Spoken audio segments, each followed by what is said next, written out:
잘 일어나셔서 골로새서 1장 24절에서 29절까지 말씀 제가 받들어 읽겠습니다.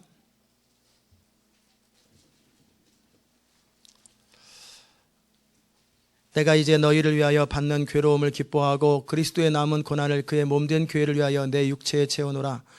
내가 교회의 일꾼 된 것은 하나님이 너희를 위하여 내게 주신 경륜을 따라 하나님의 말씀을 이루려 함이니라. 이 비밀은 만세와 만대로부터 오므로 감추었던 것인데 이제는 그의 성도들에게 나타났고 하나님이 그들로 하여금 이 비밀의 영광이 이방인 가운데 어떻게 풍성한 것을 알게 하려 하심이라. 이 비밀은 너희 안에 계신 그리스도시니 곧 영광의 소망이니라. 우리가 그를 전파하여 각 사람을 권하고 모든 지혜로 각 사람을 가르치면 각 사람을 그리스도 안에서 완전한 자로 세우려 함이니 이를 위하여 나도 내 속에서 능력으로 역사하시는 이의 역사를 따라 힘을 다하여 수고하노라. 아멘. 자리에 앉겠습니다. 하나님 감사합니다. 오늘도 우리가 주의 말씀 앞에 서게 하소서. 주의 말씀을 듣는 우리의 마음의 태도와 간절함과 사모함들을 주님 도와소서. 하나님 주의 종에게 성령의 기름 부음, 말씀의 기름 부음을 더하사 이 시간 살아있는 주의 말씀이 이곳에 선포되고 이 말씀을 통해 정말 수천 곳에 하나님의 사람들이 세워지는 곳에 쓰여질 수 있도록 주의 은혜 베풀어 주옵소서. 감사드리옵고 예수님의 귀하신 이름으로 기도드리옵나이다. 아멘. 오늘 여러분과 함께 나눌 말씀의 제목은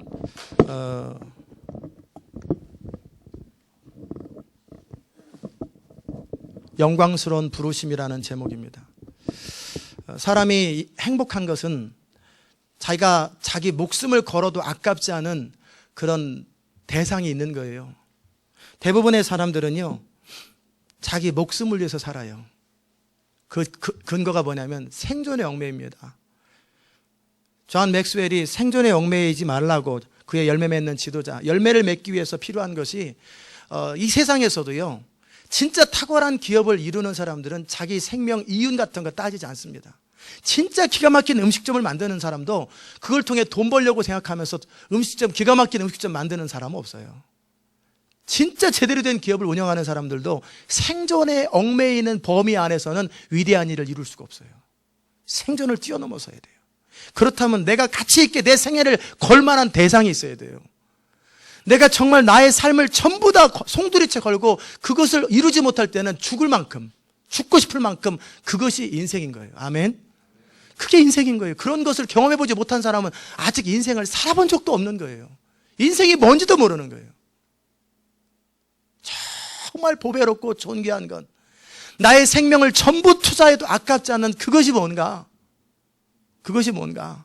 사도 바울은 그것이 예수 그리스도의 십자가의 복음이라고, 그리고 그 사람은 말만 했을 뿐만 아니라 뭐라고 했냐면 자기 생애를 걸었어요. 자기 생애를 다 걸었어요. 40에 하나가 만매를 40대는 법으로 못 때리게 돼 있어요. 왜냐하면 40대를 넘게 때리는 것은 그들의 문화 속에서 짐승이라고, 사람이 아니라 짐승일 때는 40대를 때려요. 그러니까 39대를 3번이나 맞고 태장을 맞고 파선당하고 강도의 위협과 죽음의 위협과 그 많은 거기다 눌리는 것, 계속 눌리는 것이 있는데 뭐냐면 하나님의 교회를 향한 염려, 모든 교회를 향한 염려예요. 바울이 본인이 세우지도 않은 골로새 교회를 향해서 날마다 기도하지요. 가본 적도 없는 에베소 교회를 향해서 기도하지요. 그것을 향해서 눌리죠. 고린도 교회가 어수선하다는 얘기를 듣고 파당이 네파로 갈라졌다는 얘기를 들으면서 가슴 아파하고 속상해하고, 빌립보 교회 유두개와 순두개가 서로 싸우는 모습에서 답답해하고, 이게 눌리는 거예요. 본인은 하나님 앞에 거리낌이 하나도 없어요. 자기 생애를 다 바쳤어요. 그런데도 마음에 눌리는 것은, 근심이 뭐냐면 하나님의 교회가 바로 서지 못하는 것에 대한 탄식. 이 시대를 바라보면서, 이 시대 하나님의 교회와 하나님의 나라가 세워지지 못하는 걸 바라보면서 탄식이 있다면 그 사람은 동일한 사도 바울의 영성이 있는 사람이에요. 사도 바울은 그렇게 말했을 뿐만 아니라 자기는 그렇게 살았어요. 그리고 죽었어요. 그렇게. 내가 목회를 하는데 내 교회 안에서 그렇게 하다가 은퇴 딱 해가지고 후임자가 왔을 때 그것을 뒤려가지고 노년을 엉망으로 만드는 그런 목회자들이 얼마나 많아요. 그러나 사도 바울은 자기가 옳다고 여기는 복음, 예수 그리스도의 십자가의 복음을 해서 자기 생애를 걸었고, 그리고 후회 없이, 그리고 그 복음을 위해서 죽었다라는 거예요. 저는 사도 바울을 참 좋아합니다. 그래서 제 영어 이름이 폴입니다. 바울처럼 되고 싶어서. 저는 여러분과 제가 목숨을 걸 만한 일, 자기의 전부를 걸어도 아깝지 않은 일들, 그런 일들이 있기를 주의 이름으로 축원합니다. 그건 이기심으로 출발하는 게 아니에요. 이기심으로 출발하는 게 아니에요. 하나님의 교회를 섬기는 일, 하나님의 사람들을 섬기는 일, 하나님의 나라를 섬기는 일은 절대 이기심으로 되어지는 게 아니에요. 세상에서 교회만큼 참 어찌 보면은 놀랍고 어찌 보면 웃기는 데가 없어요. 세상 사람들은 월급 받고 욕먹잖아요. 근데 교회는 헌금 내고 욕먹잖아요. 날마다 혼나고. 내가 드릴 거 다 드릴 거, 바칠 거 다 바치고, 혼나기는 맨날 혼나고. 이게 참 교회의 아이러니예요. 월급 받는 것도 아닌데. 그런데 그럼에도 불구하고 계속 하나님 앞에 서는 것은 뭐냐면 소중한 걸 알기 때문에 그래요. 하나님의 교회, 하나님의 나라, 하나님의 영광을 위해서 아낌없이 자기 생애를 드리는 것은 참 행복한 일이에요. 정말 행복한 일이에요. 제가 담임 목사이기 때문에 그러는 게 아니에요. 저는 부교육자도 파타임 있을 때 청년 때도 동일하게 했어요. 청년 때도 그 교회를 누구보다 사랑했고, 어렸어도 그 교회를 누구보다 사랑했고, 파타임 부교육자 있을 때도 정말 그 교회를 누구보다 사랑했어요. 형광등 하나까지 다 살폈어요. 왜? 사랑하기 때문에. 이것이 내 거기 때문에 되고, 이게 제 교회입니까? 가다가 교통사고 나 죽으면 그만이지. 그렇잖아요. 하나님을 사랑하기 때문에 눈에 보이는 교회를 섬기는 것이고, 하나님을 사랑하기 때문에 눈에 보이는 형제와 자매를 사랑하는 것이고, 하나님을 사랑하기 때문에 보이지도 않는 도시와 열방 가운데 하나님의 사랑을 전하기 위해서 애쓰는 것이고, 이 모든 것은 결국 하나님을 사랑하는 것에서 모든 것이 출발되는 거예요. 하나님을 사랑하기 때문에 예수 그리스도를 사랑하는 것이고, 하나님을 사랑하기 때문에 하나님의 뜻대로 살기 원하는 것이고, 하나님을 사랑하기 때문에 죄악과 이 땅의 악함들을 바라볼 때 분노와 슬픔이 있는 것이고, 하나님을 사랑하기 때문에 내 안에서 하나님의 뜻대로 살지 못하는 나의 삶의 자리 때문에 가슴을 찌고 울부짖는 거예요. 그 모든 것이 하나님을 사랑하는 것에서 출발하는 거예요. 아멘. 사도 바울이 바로 그런 사람이에요. 내가 이제 너희를 위하여 받는 괴로움을 기뻐한다. 그리스도의 남은 고난을 그 몸된 교회를 쓸 때 육체에 채우노라. 이게 무슨 말입니까?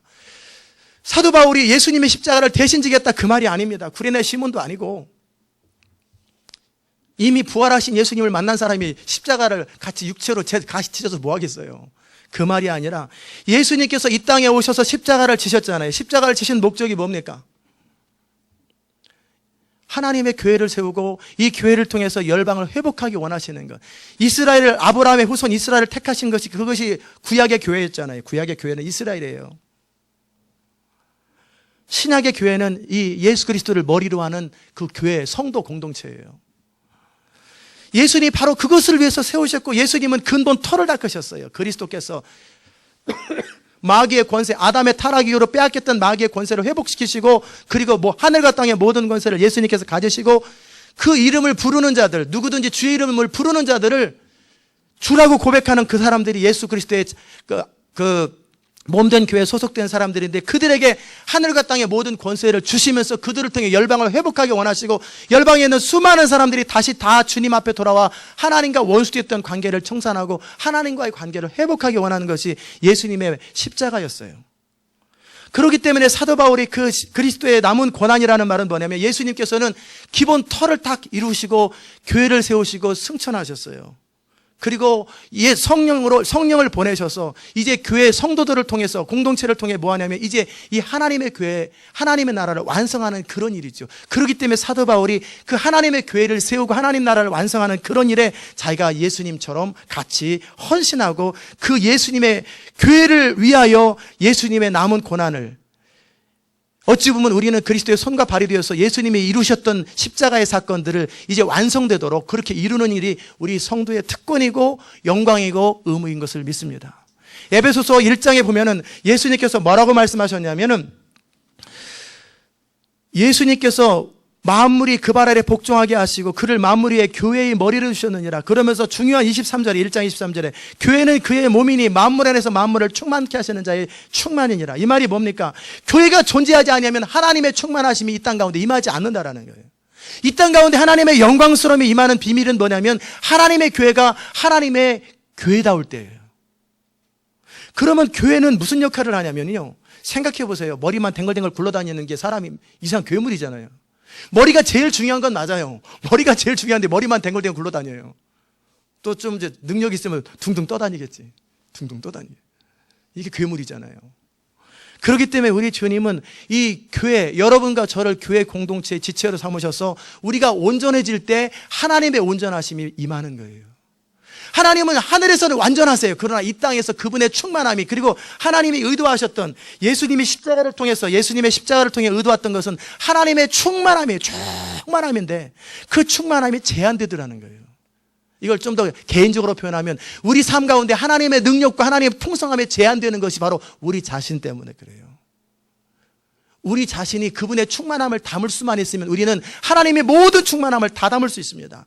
그리고 하나님의 교회가 온전해지면은요, 하나님의 모든 충만함이 이 교회 가운데 넘쳐나게 되고, 그렇게 흘러가는 것, 교회는 그렇게 중요한 거예요. 예수님의 대안이에요. 그렇기 때문에 예수님께서 십자가를 통해서 교회를 세웠고, 그 교회를 세운 그 교회가 완성되는 그런 일에 사도 바울이 내 육체에 채운다라는 거예요. 이 일을 이루어가는 과정 속에 겪는 모든 고난과 어려움들을 기쁨으로 감당한다라는 거예요. 아멘. 제 지금 손이 정상이 아닙니다, 지금.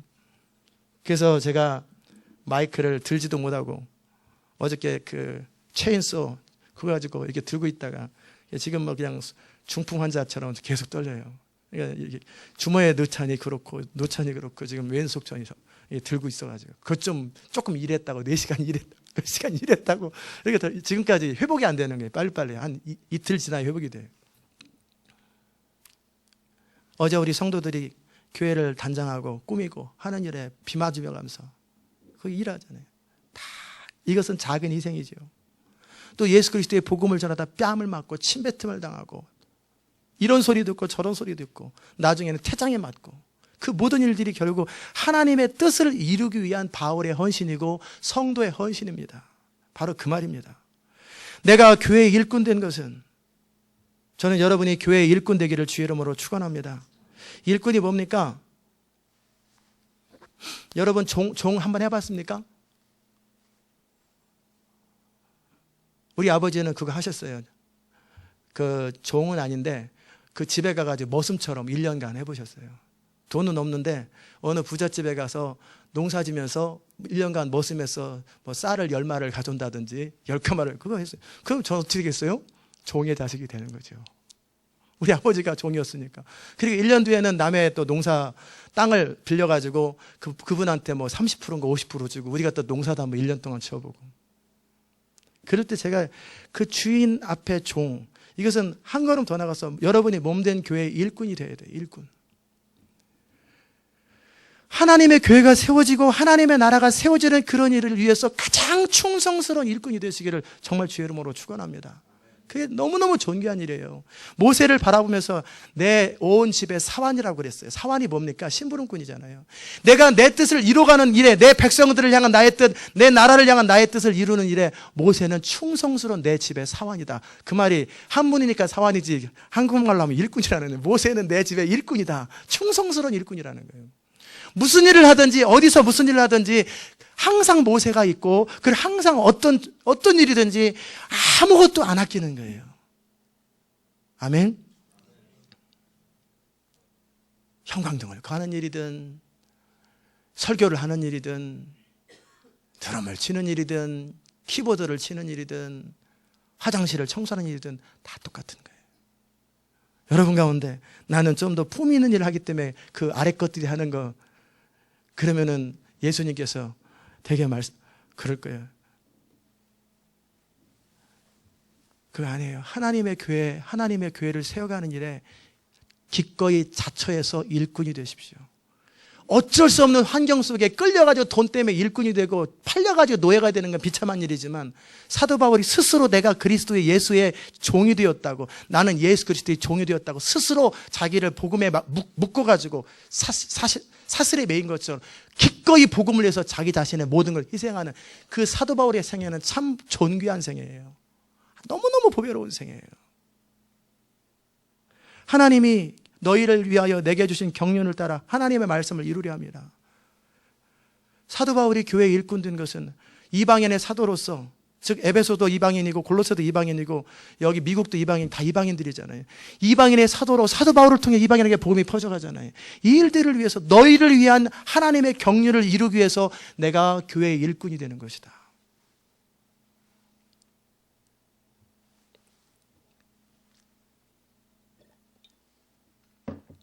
이 비밀, 하나님의 교회에 사도 바울이 그리스도의 남은 고난을 몸된 교회를 위해서 자기 육체를 채우는 이유, 내가 기꺼이 하나님의 교회의 일꾼이 되는 이유, 그것은 비밀 때문에 그래요. 이 비밀은 뭐냐면 시크릿도 되지만 미스테리예요. 미스테리. 이 비밀은 만세와 만대로부터 오므로 감추었던 것인데 이제는 그의 성도들에게 나타났고, 하나님이 그들로 하여금 이 비밀의 영광이 이방인 가운데 어떻게 풍성한 것을 알게 하려 하심이니 이 비밀은 너희 안에 계신 그리스도니, 미스테리는 그리스도라는 곧 영광의 소망이니라. 제가 지금 오늘 전해드리는 이 말씀을 깊이 알고 느껴지는 그런 사람들의 인생은 정말 보배롭게 될 거예요. 이 비밀이 뭡니까? 하나님의 영원한 미스테리, 신비. 하나님이신 그분께서 이 땅에 인간으로 오셨던 이유, 오심의 사건이 얼마나 존귀한지, 예수님이 2000년 전에 십자가에 달려 죽었대요. 누구를 위해서? 우리를 위해서 죽었대. 그래서 내가 구원받았대. 할렐루야, 감사한 일이지. 이 신비를 모르는 거예요. 시편에서 성경은 뭐라고 말하냐면 하나님에게는 온 나라 열방이 한 방울의 물과 같이, 한 방울의 물 있어도 없어도 그만 상관없잖아요. 그 정도 가치밖에 안 돼요. 그 정도 존귀함의 가치를 바라볼 때 그분은 그렇게 영광스러운 거예요. 가령 대통령이 한 이 애틀란타에 100만 명 정도 되는 집회에서 이렇게 쭉 가다가 마이크 대고 저기 시온 인터내셔널 교회 어느 교회 집사 반갑습니다 할렐루야 한마디만 하면 얼마나 영광스러워요. 전 세계 매스컴이 쫙 타버리고 100만 명이 도대체 누구야 누구 주목하잖아요. 한번 내려보는 것 자체도 영광이잖아요. 그 고귀하고 영광스러운 하나님께서 이 땅을 한번 바라보는 것만도 영광이에요. 눈길을 한번 주는 것도 영광이란 말이에요. 우리가 하나님을 위해서 뭐 해주는 게 아니라 하나님이 한번 우리를 쳐다봐 주는 것도 얼마나 영광스러운 일인데, 그런데 그 보배롭고 존귀하고 영광스러운 하나님께서 인간이 되셔서 인간의 모습을 띠고 인간으로 오셨다라는 것, 이 비밀, 이 신비, 이 영광, 이것을 아는 자들은 자신의 삶을 다 바꿔버립니다. 통째로. 이 영광이 영광인지 모르는 거예요. 피조물 되는 것도 싫은 일인데, 사람이 지렁이가 되는 것도 피조물 아니에요.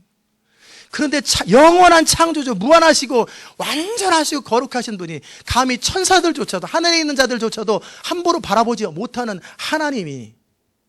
하나님이신 예수님께서 이 땅에 인간의 모습으로 눈길 한 번만 줘도 영광인데, 터치 한 번만 해도 영광인데, 그런데 인간의 모습을 띠고 인간의 이 나라에 오셔서 십자가에 달려 죽은 이것이 얼마나 큰 미스테리냔 말이에요. 신비예요, 신비. 만세로부터 계속 하나님은 이 비밀을 이루기 원하셨어요. 하나님의 그렇게 최고의 관심이 어디냐면 예수 그리스도의 십자가의 사건이에요. 그래서 교회가 전할 메시지는 십자가 안에서 일어놓으신 예수님의 구속 사역과 예수님의 십자가의 능력이 교회의 포커스가 돼야 돼요.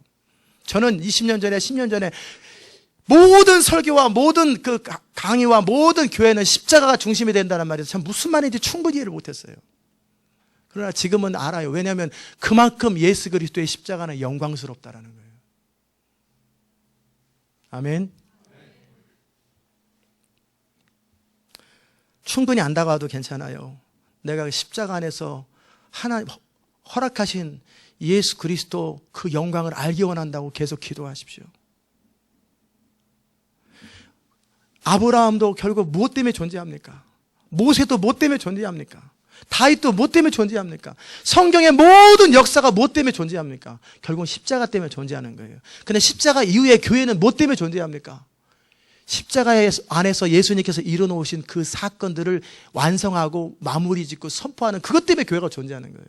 모든 것의 포커스는 교회의 중심에 그러니까 항상 십자가가 있잖아요. 모든 역사의 중심은 십자가예요. 하나님이 인간이 되신 사건이에요. 완전하시고 전능하시고 지혜로우시고 무궁하신 그 하나님이 인간이 되셔서 이 땅에서 왜 그런 일을 하셨을까? 천사들이 기이한 거예요. 언젠가 우리 교회 선국할 때 아마 우리 손집사님이 그냥 예수님이 왜 내려가시려고 하냐고 가브리엘의 역할을 하면서 내가 대신 가면 안 되겠냐고 막 그 생각이 나요. 천사들도 이해할 수 없는 일이에요. 어떻게 하나님이신 분이 저 죄인들 그냥 쓸어버리고 또 만들면 되는데, 이제 돌로 만들면 더 튼튼할 거 아니에요. 또 만들면 되는데 인간이 되시는 거 왜 그런 일을 하시려고 합니까? 때가 되면 알리라. 너희들은 이해할 수도 없는 일들이 때가 되면 알리라. 그래서 아브라함이 존재하는 거예요. 아브라함의 생애 가운데 가장 역사적이고 위대한 일이 뭔지 아세요? 이삭 낳은 거예요. 뭐 믿음으로 산 것도 중요하고 다 중요한, 이삭 낳은 거예요. 이삭이 하는 가장 좋은 일은 야곱 낳은 거예요. 야곱이 하는 최고의 일이 뭐냐면 유다 낳은 거예요. 유다 낳은 거예요. 요셉이 주인공이 아니에요. 유다가 주인공이에요. 흠많은 유다. 며느리랑 자식 낳은 유다가 제일 잘하는 게 뭐예요? 그 아들 낳은 거예요. 그래가지고 결국 예수 그리스도가 이 땅에 오시는 거예요. 그리고 예수 그리스도가 올 수 있는 그 기반을 마련하는 거예요. 그리고 나서 예수님께서 이 땅에 드디어 창세기 3장 15절에 여자의 후손이라고, 여자의 후손이 네 머리를, 뱀의 머리를, 사단의 머리를 밟을 거다. 이게 무슨 말입니까? 머리를 밟는다는 말은 그런 거예요. 통치권을, 머리가 헤드잖아요. 헤드쿼터 그러잖아요. 통치권을 밟아버리는 거예요. 아담의 타락 이후로 모든 땅을 다스리고 정복하는 권세가 인간에게 주어졌는데 소금으로 말미암아 이 세상의 신이 사단이 되어버렸단 말이에요. 그러기에 이 세상 신이 가지고 있는 이 모든 통치권을 하나님께서 어떻게 하셨어요? 여자의 후손, 여자가 나타나야 되는 거예요. 그러기에 누가복음은 예수님의 족보를 마리아부터 올라가잖아요. 그러다 보니까 올라가다 보면 요셉이랑 가문은 좀 틀리는데 가다 보면 다윗부터 똑같아요. 같은 가문 올라가요. 아브람과 그래서 다윗의 자손 다윗 이전에는 서로 달라졌는데요. 다윗 때서부터는 똑같은 가문이 돼버려요. 요셉의 가문과 마리아의 가문이. 그래서 아브라함과 다윗의 자손 예수 그리스도의 세계, 여자의 후손으로 오신 거예요. 남자를 통하지 않고, 남자를 통해서 오면 뭐겠어요? 죄인의 후손이죠. 아담의 후손이죠. 그런데 여자의 태만 빌리는 거예요. 그러면서도 완전한 인간으로 오신 거예요. 여자의 후손으로. 그러니까 남자와 연합되지 않은 성령의 감동으로 여자와 함께, 그 마리아와 함께 그렇게 복 있는 자의 마리아는. 그래서 예수님이 이 땅에 여자의 후손으로 오신다라는 타락할 이유 때 창세기 3장 15절의 말씀이 수많은 반대가 있고 수많은 어린아이를 죽이려고 하는 역사가 있어서 결국 예수님이 이 땅에 오신 것이 이루어졌다라는 거예요. 그리고 예수님께서 이 땅에 오셔서 뭐 하셨습니까? 30년이라는 시간 동안에 그냥 기다리는 거예요. 예수님이 이 땅에 오셔서 가장 역사적이고 위대한 일, 그 일을 이루기 위해서 30년을 기다렸기 때문에 예수님께서 내 때가 아직 이르지 아니하였다고 말했던 게 그 이유예요. 예수님의 자의식이 몇 살부터 있었는지 모르겠지만 12살에도 적어도 예수님은 내 아버지 집에 내가 있는 것이 정상이 아닙니까? 라고 자의식이 있으셨단 말이에요. 그런데 예수님이 30살이 되셔서 드디어 전파한 것이 뭐냐면 하나님 나라가 너에게 임하였으니 회개하고 복음을 믿으라. 이 복음이 뭡니까? 예수님의 십자가의 사건이에요. 그래서 그 어떤 방법으로도 하나님의 앞에 돌아올 수 없는 인간이 하나님이신 예수님이 중보자가 되신 거예요. 중보자는 한 편만 위하면 안 되는 거예요. 양편을 다 위하는 거예요. 그렇기 때문에 하나님 아버지가 스스로 중보자가 될 수는 없어요. 그렇다고 인간이 중보자가 될 수는 없어요. 그렇기 때문에 하나님과 인간 사이에 다리 역할을 하는 중보자 되신 분이 완전한 하나님의 본체를 잃어버린 적이 없으셨어요. 그런데 하나님의 영광의 본체가 인간의 모습 속에 감춰져 있기 때문에 비밀인 거예요. 예수님이 인간으로 오셨는데 그러면서 동일하게 하나님이셨어요. 그런데 이 하나님이신 본체가 인간의 모습으로 나타날 때 사람들에게 비출 때 보이지 못하는 거기 때문에 그 안에 보아가 있는데, 그 안에 하나님의 영광이 있는데 사람들은 바라보지 못해요. 그러기에 그를 장미꽃처럼 짓밟아 버린 거예요. 그런데 그 모든 것을 견디고 참고 그리고 그들을 축복하면서 예수님이 그토록 원했던 것이 뭐겠어요? 우리가 참을 수 없는 것들을 참는 것은 힘든 일이지만 진짜 어떤 목적을 위해서라면 필요하면 참잖아요. 모든 걸 견디잖아요. 어떤 목적을 위해서라면. 그런데 예수님께서 그 모든 것을 참고 견딘 것은 힘이 없어서 참은 게 아니에요. 견딘 거예요. 내가 이렇게 하여야, 이렇게 해서라도 아버지 하나님의 뜻을 이루는 것이 마땅하지 않나. 근데 그 뜻이 뭐냔 말이에요. 경륜인데 십자가예요. 내가 십자가에서 나의 생애를 마치고 완전히 물과 피를 다 흘려 죽기 전까지 나의 과업과 나의 뜻은 이루어지지 않았다. 자발적으로 예수님께서 완전한 하나님이신 분이 완전한 인간이 되셔서 이 땅에서 그 모든 일을 겪으시면서 계속 하나님 나라를 전하신 거예요. 그리고 제자들에게 복음을 가르치고 제자훈련을 시킨 거예요. 왜냐하면 그들이 교회의 첫 출발이기 때문에. 그러나 시작은 안 되는 거예요. 예수님의 십자가 이후에 교회가 시작되고 성령이 드디어 십자가의 사건의 의미를 제자들에게 깨닫게 하시는 거예요. 그 전까지는 예수님 옆에 있고 십자가 앞에 봐도 그것을 깨닫지 못했어요. 그러기에 이 시대도 너무나 많은 교회의 성도들이 하나님의 십자가의 복음을 듣고 하나님의 말씀을 듣고 십자가를 바라보면서도 십자가의 비밀을 깨닫지 못하고 그 영광을 알지 못하는 거예요. 십자가는 하나님의 비밀이요, 미스테리요, 하나님의 영광이에요. 모든 하나님의 영광이 십자가 안에 다 포커스되어 있어요. 그 십자가 앞에서 우리가 겸손해지고 그 십자가 앞에서 우리가 감격스러워지는 거예요. 아멘. 그 십자가를 통해서 이루신 게 뭡니까? 뱀의 머리를 깨어버리시고. 사단을 멸하는 것은 중요한 거 아니에요. 사단을 멸하는 것보다 더 중요한 일이 뭐냐면 인간을 회복하는 거예요. 예수님께서 사단을 멸할 때 사단과 싸우지도 않잖아요. 어떻게 해요? 하나님의 법을 완성시키시잖아요. 그러면서도 용서하시잖아요. 그리고 나서 그 예수님께서 이제 인간으로 오셔서 이뤄놓은 모든 하나님의 의로움을 우리에게 믿는 교회 성도들에게 전가시키잖아요. 이것이 십자가의 완성이고 이것이 진짜 전쟁이에요. 십자가의 복음이에요. 사단은 무력해져 버린 거예요. 사단은 무력해져 버린 거예요. 그리고 모든 권세를 빼앗아서 교회에게 주고, 그러면 교회는 바로 그 일을 하는 거예요. 교회가 해야 할 일은 이 십자가의 복음, 이 복음을 알고 누리고 그 영광을 누리면서 십자가의 복음을 증거하고 전달하는 거예요. 그 과정 속에 헷갈리게 하고 방해하는 어둠의 세력을 예수 이름으로 명예에서 깨트려버리고 계속 십자가의 복음을 계속 편만하게 전하는 거예요. 아멘. 이게 바로 경륜인데 하나님의 모든 관심은 십자가에 있어요. 구약의 사람들의 그토록 보기 원했던 것이 십자가였어요. 그들이 수건을 쌓은 얼굴로 희미하게밖에 믿음이 있고 아브라함과 다윗도 그들을 희미하게밖에 못 봤지만 이제 예수 그리스도 당시의 사람들 또는 예수 그리스도 이후의 사람들은, 십자가 이후의 사람들, 부활하신 예수님을 목격한 그 이후의 사람들은 이제 수건을 벗은 얼굴로 직접 하나님의 계시를 따라 십자가의 영광을 보는 거예요. 그 영광스러움을. 이 비밀을 알기 때문에 너무너무 소중한 비밀이에요. 만약에 여러분이 이 정도 비교는 안 되지만 1000만 불짜리 가령 다이아몬드나 뭐 동전 하나가 1000만 불인다고 생각해 보세요. 그럼 이거 얼마나 신경 쓰이겠어요. 잠깐 잊어버릴 수도 있고, 손톱만한 요게 한 1000만 불이에요. 10 밀리언 달러예요. 그러면 이거 얼마나 신경 쓰이겠어요. 얼마나 소중하겠어요. 종이 한 장, 체크 한 장이 1억 불짜리예요. 이거 그냥 마지막 하나 남은 거예요. 이거 어디 종이사에 껴가지고 잊어버릴까봐, 그냥 이 은행으로 가는 과정 속에 사람들이 쳐다볼까봐, 어떻게 할까봐, 마치 캐시를 수십만 불을 주머니에 넣어갖고 올 때 누가 쳐다볼까봐, 가게 클로징, 다 가게 문 닫고 저녁 때 캐시 들고 나올 때 도둑 돌아올까봐, 그 똑같은 느낌이잖아요.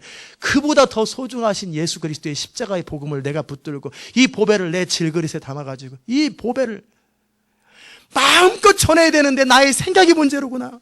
이 마음껏 전해야 되는데 나의 쓴뿌리가 문제로구나. 어제 저 나무를 캐는데 어떤 뿌리는 양영훈 형제님이랑 같이 뿌리는데 얼마나 깊이 박혀있는지 사방을 얼개서 그걸 자르면서 쓴뿌리랑 똑같네. 너무너무 얼기설게 있어요. 그걸 다 자르면서 쓴뿌리는 잘라야 돼. 쓴뿌리는 잘라야 돼. 나의 이 쓴뿌리 때문에 예수님의 그 영광스러운 복음의 비밀이 전달되지 않는다면, 사도 바울은 이 예수 그리스도의 십자가의 복음을 자기도 누릴 뿐만 아니라 이 십자가의 복음을 전달하는 일을 위해서 모든 것을 다 하는 거예요. 자기를 부인해야 된다면 철저하게 부인하는 거예요. 십자가의 복음을 위해서 자기의 어떤 지식이나 경험이나 이런 것들이 방해가 된다면 다 배설물처럼 버려버리는 거예요. 이 영광스러운 복음, 그러기에 나는 나의 약함과 십자가 외에는 내가 자랑하지 않겠다. 이 비밀을 아십니까? 이 바울이 왜 그 말을 했는지. 이 십자가의 복음이 얼마나 존귀하고 영광스러우면 그럴까. 모든 하늘의 비밀과 모든 것들이 십자가 안에 다 풀어져요. 그리고 여러분이 십자가를 정확하게 이해하면 가장 작은 일 중에 하나가 뭐냐면 죽은 자 살리는 거예요. 그건 그냥 됩니다. 십자가를 알면. 가장 큰 일이 뭔지 아세요? 그리스도의 영광을 아는 일이 가장 큰 일이에요. 이 십자가의 비밀. 그것을 위해서 사도 바울은 계속 예수 그리스도를 더 얻기 위해서 고난까지 자처하면서 어떻게 하면 예수님의 그 십자가의 은혜를 더 알 수 있을까? 어떻게 하면 그리스도의 영광을 더 알 수 있을까? 계속 추구하다 보니까 결론이 뭐냐면은 저랑 똑같은 결론이 나더라고요. 예수 그리스도를 추구하는 거구나. 오스왈드 챔버스가 했던 이야기, 3월 25일 날 했던 이야기예요. 그 기도 제목, 3월 25일 기도 날짜에. 거룩하다고 하는 사람이 예수 그리스도 그분만을 추구하지 않는다면 그의 거룩은 가짜다. 진짜 성도는 하나님이 내게 뭔가 해주신 것을 추구하는 것 아니다. 예수 그리스도 그분을 추구하는 것이다. 그게 성도의 영광이다.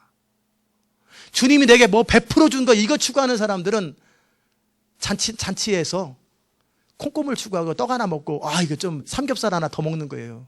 그런데 그보다 더 좋은 것은 저 신부의 남편이 되고 저 신랑의 부인이 되는 거지요. 그게 잔치보다. 저는 제 결혼할 때 뭐 먹었는지 기억이 안 나요. 그거 기억해서 뭐 하겠습니까? 하객이 몇 사람 왔는지 별로 신경 안 써요. 그게 뭐가 중요해요? 그거는 하객들이나 그거 먹는 거예요. 잔치 음식들은. 안 먹어도 배불러. 그건 왜요? 내가 그 세레모니의 주인이기 때문에 그래요. 예수 그리스도의 십자가의 복음이 주인이기 때문에, 중심이기 때문에 이 비밀을 감춰져 있었어요. 그런데 2000년 전에 십자가의 사건을 통해서 나타나셨어요. 그리고 이게 이제 그 예루살렘에서만 있던 복음이 이제는 전 세계로 퍼져가면서 이제 21세기가 되어서 열방 가운데 퍼져가는데 사단은 결사적으로 우리를 혼미케 합니다. 그래서 고린도후서 4장을 한번 찾아보세요. 고린도후서라는 게 성경에 있습니다. 고린도후서가 어디에 있습니까? 창세기 뒤에 있지요. 고린도후서 4장 289페이지입니다. 신약 1절부터 읽어봅시다. 이러함으로 우리가 이 직분을 받아, 같은 사람의 사도 바울입니다. 이 직분을 받아 긍휼하심을 입은 대로 낙심하지 아니하노니 이에 숨은 부끄러움의 일을 벗어버리고, 이 은밀히 행하는 죄악들이 하나님의 일을 회방하기 때문에 그래요. 괴율의 가운데 행하지 아니하며, 자기를 지키는 거예요. 하나님의 말씀을 혼잡게 아니하며 오직 진리를 나타내므로 하나님 앞에 각 사람의 양심에 대하여 내가 스스로 청가하노라. 하나님의 앞에 조금도 거리낌 없이 양심껏 떳떳한 게 능력의 비밀입니다. 그게 능력의 비밀이에요. 만일 이 복음이 가리웠으면, 이 십자가의 복음이 가리웠다면 그 사람은, 망하는 자들은 가리워질 수 있어요. 그들은 망할 거예요, 그렇게 살다가. 그러나 그 중에 이 세상 신이 믿지 않는 자들, 그 망하는 자들 가운데 사단이 하는 일이 뭐냐, 이 세상 신이 사단이잖아요. 믿지 아니하는 자들의 마음을 헷갈리게 만드는 거예요. 결정적인 십자가의 복음을 전할 때 잠이 와요, 졸려요, 딴 생각 나요, 혼미케 해요. 이게 망하는 자들에게 임하는 거예요. 시험 들지 않기를 바랍니다. 오늘 졸았던 분들, 피곤해서 졸았겠지요. 다른 날은 잘 듣는데. 그리스도의 영광의 복음의 광채가 비추지 못하도록 성경을 읽어도요. 저도 그랬었어요. 성경을 읽다가 진짜 십자가의 영광의 복음 이런 것들은 몰라요. 그냥 패스하고 그리스도 예수 안에서 너희 모든 쓸 것을 채우시리라. 할렐루야. 하이라이트. 별표 3개. 여호와는 나의 목자시니 내가 부족함이 없으리로다. 내가 너를 보배롭게 하고 존귀케 하려. 별표 3개. 예수 그리스도 안에 있는 하나님의 영광을 이거 모르겠고 넘어가고, 이게 뭐예요? 혼미케 하는 거예요. 안 보이게 만드는 거예요. 정말 중요한 것이 뭔지 모르는 거예요. 잔치집에서 떡 하나 더 먹고 잡채 하나 더 먹는 거예요. 그런데 그 잔치집의 주인이 된 생각은 안 해요. 주인 될 생각은 안 하는 거예요. 그리스도와 연합되었을 때 모든 만물의 주인이 되는 거예요. 그리스도와 연합될 때 주님과 함께 모든 만물을 다스리고 통치하는 거예요. 근데 그것이 안 보이게 만드는 거예요. 당장 눈에 보이는 생존의 문제 때문에, 당장 눈에 보이는 것 때문에 안 보이는 거예요. 때로는 기분 나쁘게 만들고 시험 들게 만들고, 이게 혼미케 하는 거예요. 그리스도의 영광의 복음의 광채가 비치지 못하게 함이니 그리스도는 하나님의 영상이라. 우리가 우리를 전파하는 것이 아니라 오직 그리스도 예수의 주 되신 것과 예수를 위해서 너희의 종된 것을 전파함이라. 어두운 데서 빛이 비추라 하시던 그 하나님께서 예수 그리스도의 얼굴에 있는 하나님의 영광을 아는 빛을 우리 마음에 비추셨다라는 거예요.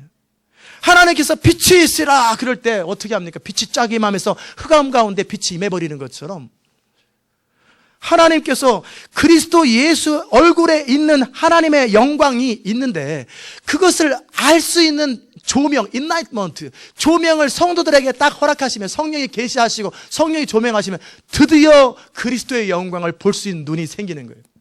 그러면 인생이 바뀌어버립니다.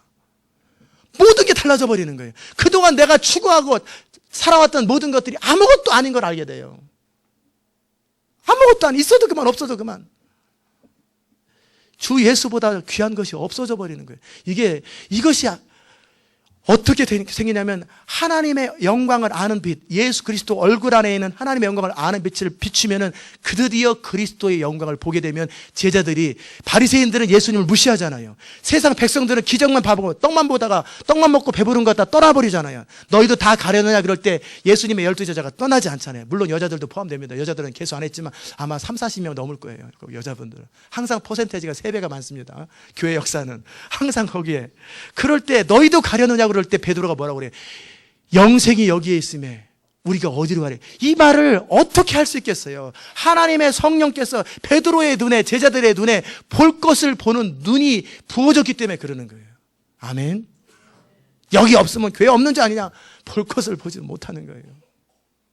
볼 것을 보게 되면은요, 모든 걸 참고, 모든 걸 믿고, 모든 걸 바라고, 모든 걸 견디게 돼요. 그 제자들에게 그 빛이 임한 거예요. 그러니까 그들이 그리스도의 영광을 알게 된 거예요.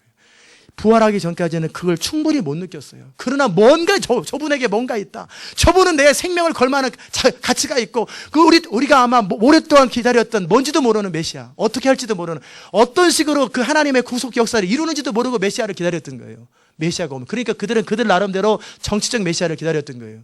그런데 하나님의 비밀인 십자가를 통해서 하나님의 구원이 이루어질 때 제자들이 드디어 부활하고 나니까 눈이 띄어진 거예요. 심지어는 예수님의 친동생조차도 못 알아보는 거예요. 그런데 예수님이 부활하시고 나서 성령이 그들에게 빛을 비추니까 예수님의 친동생 야고보가 교회의 기둥이 되잖아요. 그래서 사도행전 15장에서 베드로도 있고 야고보도 있고 다 있는데 그 제자 야고보가 아니라 예수님의 동생 야고보가 의사결정을 하잖아요. 리더가 되는 거예요. 그 친인척 간의 비리가 아니고 그 예수님의 비밀을 가장 가까운 데서 봤잖아요. 30년 동안 옆에서 같이 그랬는데 그전에는 그냥 형인 줄 알았어요. 그런데 성령이 깨닫게 하시니까 그때서부터 야고보는 내가 그리스도의 종이 되겠다. 완전히 헌신해버리는 거예요. 죽기까지 헌신하는 거예요. 그냥 헌신이 안 돼요. 이 빛을 비춰줘야 돼요. 성령님 그렇게 기도하십시오. 지혜와 계시의 영을 주셔서 하나님을 알게 해달라고. 그 기도가 그렇게 중요한 거예요. 하나님 내 안에 그리스도의 영광을 알 수 있는 눈을 허락해 주세요. 볼 것을 볼 수 있는 영광의 빛을 허락해 달라고 기도하셔야 돼요. 그래서 하나님의 영광을 아는 빛이 우리 마음이 영이잖아요. 마음에 탁 비추면은 우리가 드디어 어떤 고백을 하냐면 7절에 고린도후서 4장 7절에 우리가 이 보배를 질그릇에 가졌으니 이는 능력의 심히 큰 것이 하나님께 있고 우리에게 있지 아니함을 알게 하라면 이 비밀을 알게 돼요. 그렇기 때문에 8절처럼 당당해질 수 있어요. 우리가 사방으로 우겨쌈을 당하여도 쌓이지 아니하며 답답한 일을 당하여도 낙심하지 아니하며 핍박을 받아도 버림받지 아니하며 거꾸로 때문을 당하여도 망하지 아니하며 우리가 항상 예수 죽인 것을 몸에 짊어지면 예수의 생명도 우리 몸에 나타나게 하시며 이게 갈라디아서 2장 20절이에요. 내가 그리스도와 함께 십자가에 못 박혀나니 이는 내가 사는 것이 아니라 내 안에 그리스도가 사는 거예요. 다 연결되는 복음이에요. 이 빛이 비추진 거예요. 사도 바울에게. 모를 때는 예수님을 핍박했는데 알고 나니까 그 빛이 자기한테 임하는 거예요. 그러면서는 진짜를 발견했기 때문에 이제 더 이상 가짜를 가지고 시간 낭비할 시간이 없는 거예요. 저도 그렇습니다.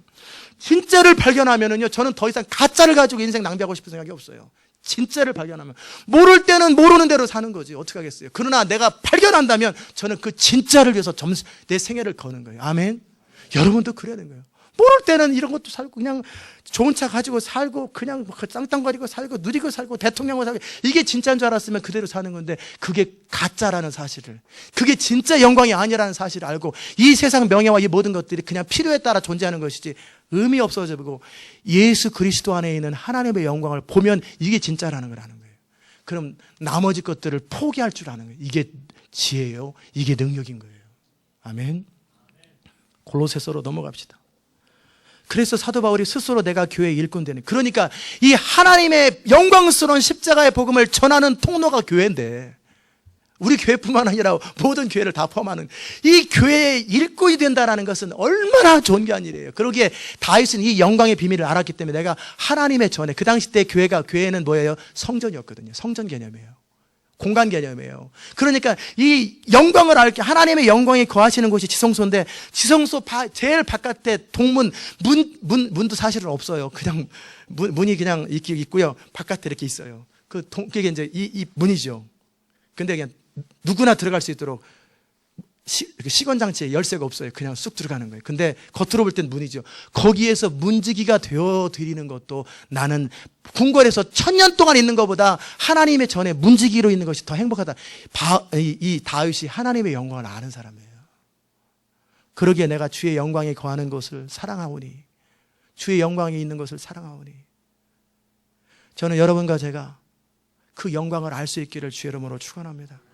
그 영광을 알면은요, 패러다임이 완전히 달라져 버립니다. 그 영광을 알면 모든 관점이 다 달라져 버리는 거예요. 정말 중요한 거 아니고는 더 이상 관심이 없어져 버려요. 필요에 따라 그냥 취하는 것 뿐이에요. 볼 것을 볼 수 있어야 돼요. 기꺼이 교회 일꾼 되는 거예요. 이 비밀은 만세로부터 감추었던 것인데 이제 성도들에게 나타났고, 그의 성도들에게 하나님이 그들로 하여금 이 비밀의 영광을 이방인 가운데 어떻게 풍성한 것을 알게 하셔요. 이 비밀이신 그리스도가 얼마나 풍성한지, 얼마나 존귀한지. 사람이, 여러분이 이제 사순절 때 계속 배우겠지만, 그리스도의 영광의 일부 가운데 어떤 부분이 있냐면 그리스도의 인격과 누리는 교제함이 영광의 일부예요. 마음에 드는 사람하고 같이 시간을 보내는 것이 즐겁잖아요. 그런데 품에 있는데 정말 거룩하고 존귀한 어떤 사람하고 같이 한 시간을 보내주는 것도 참 귀하잖아요. 그런데 완전한 하나님이시고 완전한 인간이신 예수님의 성품을 가지신 예수님 그분과 교제하는 것이 얼마나 영광스러운 일인지 아세요? 얼마나 영광스러운 일인지. 아멘. 사모하세요. 사모하는 만큼 그분과 시간을 보내는 거예요. 그분과 시간을 더 같이 보내고, 그분과 교제하고, 그분과 대화하고, 그분의 음성을 듣고, 그분의 지도를 받고, 그분과 교제하고, 그분에게 물어보고, 때로는 속상한 마음을 하고, 이 시간이 얼마나 소중한 것인지. 제가 최근에 어떤 책을 보면서 예수님의 얼굴, 그런 책을 이렇게 제목을 보고 그 사람의 책을 이렇게 잠깐 읽어보면서 예수님의 얼굴을 보는 게 이렇게 중요한 일인가? 라고 잠깐 물어봤는데 하나님이 저한테 하셨어요. 성령께서. 아니다. 너는 그보다 더 중요한 것을 가지고 있다. 너는 네 영 안에서 나와 하나가 되어 있다. 그 영 안의 교제가 훨씬 중요하다. 눈으로 보이는 것은 잊어진다. 그러나 영으로 확신되는 건 이건 더 귀한 일이다. 그러면서 또 말씀하시는 게 그거였어요. 나의 영광을 더 깊이, 더 온전히 누리는 비밀이 뭔지 아느냐? 그 영이 영으로서 몸의 행실을 다스릴 수 있도록 온전히 그리스도와 연합되는 것이 방해가 되는 것들을 제거하는 방법이다. 나의 어떤 것이든지 그리스도와 하나가 되는 것이 방해가 되는 것들을 제거하면 할수록 우리는 점점 마치 모래주머니 버리면 버릴수록 높이 올라가는 것처럼 그리스도의 영광에 깊이 들어간다고 말씀하시더라고요. 너는 좋은 것을 취했도다. 그리스도와 합한 자는 한 영이라고, 완전히 그리스도와 연합되어서 하나가 되는, 그분이 느끼는 걸 다 느끼고 그분이 생각하는 걸 다 생각하고 그러면서 영원토록 그분과 교제하면서 그분을 계속 추구해 나가는 거예요. 추구하는 거예요. 그 pursuit of God. 하나님을 계속 추구하고 그리스도 예수 안에 있는 하나님의 영광을 계속 추구하면 추구할수록 그분 안에서 흘러나오는 인격, 사랑, 그 모든 것들이 그냥 강물처럼 흘러갑니다. 강물처럼 흘러가요. 그게 얼마나 존귀한 일인지, 얼마나 아름다운 일인지. 그 비밀의 영광이에요. 그분이 사역을 하면서, 그분께서 가늠한 여인을 현장에서 바라보면서 어떤 식으로 사역을 하면서 그리스도의 영광을 체험하는 것은 또 다른 즐거움입니다. 그냥 세상 사람들이 가르쳐주는 처치 플랜팅대로 막 이렇게 그것은 영광도 안 돼요. 아무것도 아니에요. 하나님의 성령을 따라 예수님께서 하나님 아버지의 뜻을 온전히 순종함으로 하나님의 뜻을 완성했던 것처럼 우리가 하나님을 위해서 최선이 뭔지 아세요? 그분의 음성을 듣고 그분의 말씀을 순종해 드리는 게 우리가 하나님을 할 수 있는 최고의 일이고 가장 완전한 일이고 가장 영광스러운 일이고 가장 풍성한 열매를 맺는 비밀이에요. 예수님이 바로 그대로 가셨던 거예요. 그렇기 때문에 제가 여러분이 하나님의 일을 감당하는 과정 속에 주님과 인격 교제를 누리는 것뿐만 아니라 하나님의 어떤 사역을 이루어가는 과정 속에 주님이 하셨던 바로 그 패턴대로 아버지 하나님의 뜻을 따라 성령을 따라 그대로 주님과 교제하면서 동행하면서 정확하게 순종해 드리는 거예요. 상상할 수 없는 열매들이 맺혀져요. 우리가 인간이 상상할 수 없는 어떤 처치 플랜팅 무브먼트든 어떤 부흥을 통해서 이룰 수 없는 하나님의 완전한 것들이 다 이루어져 버리는 거예요. 사역의 현장에서. 아멘. 그렇게 사업을 한번 해보세요. 그 사업이 어찌 될 건지 상상을 안 갑니다. 상상이 안 갑니다. 그 영광의 일부들이에요. 그러니까 천사들조차도 흠모하는 거예요. 이방인 가운데 어떻게 풍성한 것을, 하나님의 영광의 풍성함을 일부를 맛봐도, 이 정도, 제가 거기에 100만 분의 1도 맛보지도 못했는데 이렇게 좋아가지고 지금 영광 얘기를 지금 몇 주째 얘기하잖아요. 계속 얘기하는데. 그런데 그 영광의 풍성함을 다 맛본다고 생각해 보세요. 그러면 완전히 그 사로잡히죠. 그 더 깊이.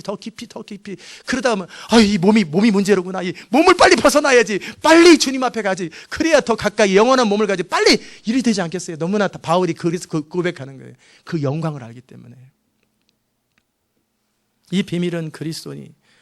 그런데 이것이 무슨 사람 차별하는 게 아니잖아요. 너희 안에 계신 그리스도. 얼마나 공평해요.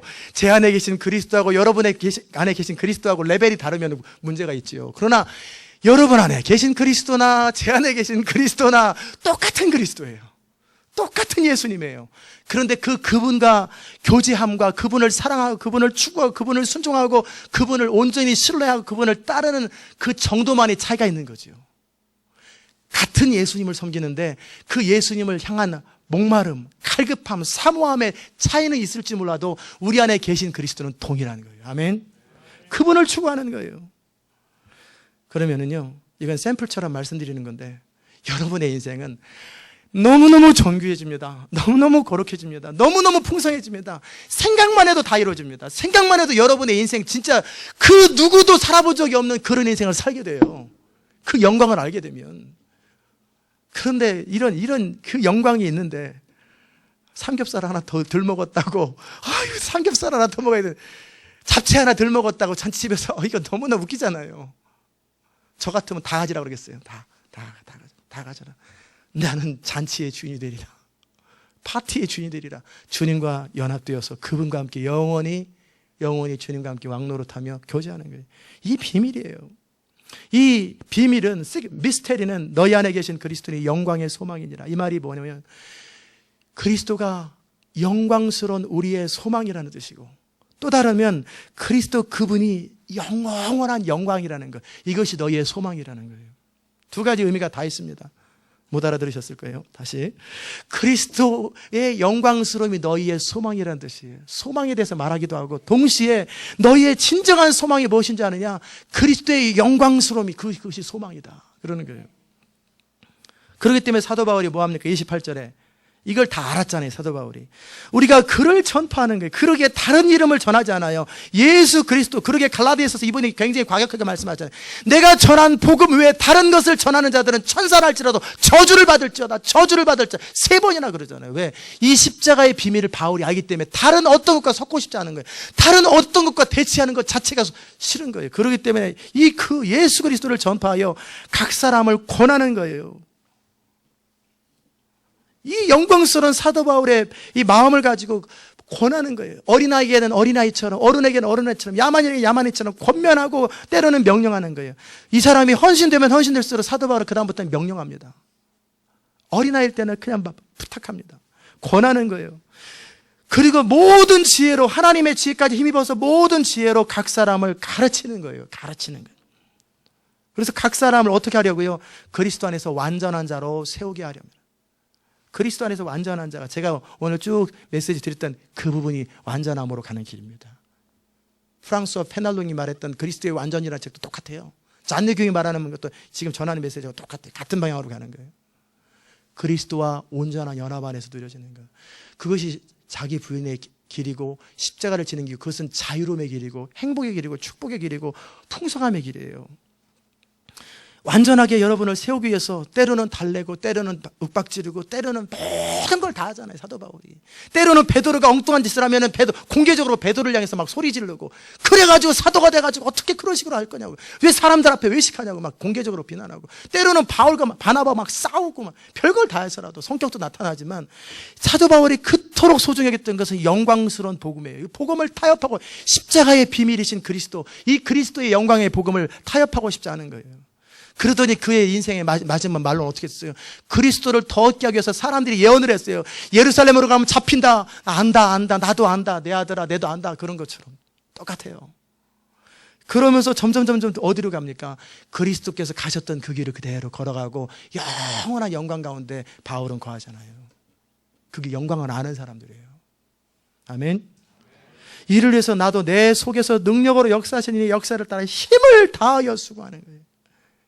미적미적 거리는 게 아니라 힘을 다해서 수고하고 또 수고하고, 내가 더 이상 이제 현장에서 뛸 수가 없을 때는 코치가 되어서라도 하고, 내가 할 수 없을 때 감독이 되어서라도 하고, 아니면 뒤에서 중보 기도자가 되어서라도 이 하나님의 영광스러운 복음이 선포되고, 그래서 하나님의 소원은 한 사람이라도 더 그리스도께로 돌아와서 이 결국 돌아온 사람들이 이 그리스도의 영광, 이것을 알 수 있도록, 비밀을 알 수 있도록, 이게 사도 바울의 인생의 꿈이었고 소원이었고 그의 모든 것이었어요. 이게 그의 전부를 걸 대상이었단 말이에요. 아멘. 저는 여러분과 제가 그렇게 되기 원합니다. 정말 생애 마지막 결론으로 처음 했던 이야기잖아요. 자기의 전부를 걸 수 있는 그 사람은 행복한 거예요. 그것도 가짜, 히틀러한테 속아가지고, 가다피한테 속아가지고 가짜한테가 하지 말고, 진짜, 그것도 이 땅에서 진리가 아니라 영원한 진짜를 위해서 자기 생애를 드리는 것은 결코 낭비가 아닙니다. 결코 아까운 것이 아니에요. 그것은 영광스러운 일이고 보배로운 일이고, 그 부르심, 하나님의 부르심, 아브라함처럼 부르시고 다윗처럼 부르신 것처럼 이 21세기에 하나님은 오늘 메시지를 통해서 여러분을 부르시는 거예요. 이 부르심 앞에 헌신하고 자기 생애를 드리는 것은 존귀한 일이에요. 최고의 일이에요. 아멘.